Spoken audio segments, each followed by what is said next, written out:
ఏపీలో టీడీపీ జనసేన ఉమ్మడి అభ్యర్థుల జాబితాను ప్రకటించగానే వైసీపీ నాయకులు వరుసపెట్టి విమర్శలు మొదలుపెట్టారు. ఇప్పుడు ఇదే అంశం ఏపీలో హాట్ టాపిక్గా అయింది. రాష్ట్రంలో టీడీపీ టికెట్లు ఆశించిన వారికి మొండి చేయి మిగిలింది. పవన్ కళ్యాణ్ స్థాపించిన జనసేన పార్టీ రాష్ట్రంలో గట్టిగా ప్రయత్నించి ఉంటే ఇప్పటికే ఆ పార్టీ నుంచి కొంతమంది ఎమ్మెల్యేలు అసెంబ్లీలో ఉండేవారు. ఒకవేళ పొత్తు లేకుండా ఒంటరిగా పోటీ చేసి అన్ని స్థానాల్లో అభ్యర్థులను నిలబెట్టి ఉంటే అలాగైనా కనీసం 30 నుంచి 40 స్థానాల దాకా గెలుచుకునే అవకాశాలు ఉండేవేమో. హంగు ఏర్పడి ఉంటే అప్పుడు పవన్ కళ్యాణ్ కింగ్ మేకర్ అయ్యేవారు. అలా రాజకీయాల్లో చక్రం తిప్పేందుకు ఛాన్స్ దక్కేది.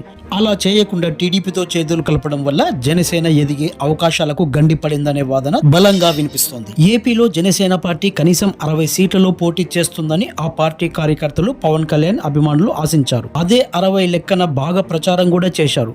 అలా చేయడం ద్వారా తమ అధినేత కనీసం 40 సీట్లైనా అడుగుతారని వారు ఆశించారు. తక్కువలో తక్కువ 30 సీట్లైనా దక్కుతాయని అనుకున్నారు. చివరికి టీడీపీ అధినేత చంద్రబాబు నాయుడు జస్ట్ 24 సీట్లు ఇచ్చి 24వ తేదీన ప్రకటన చేయించారు. జనసేన ఏపీలో ఒంటరిగా తలపడితే మళ్లీ వైసీపీ గెలుస్తుంది అనే ఉద్దేశంతో ఆయన టీడీపీతో జత కట్టారు.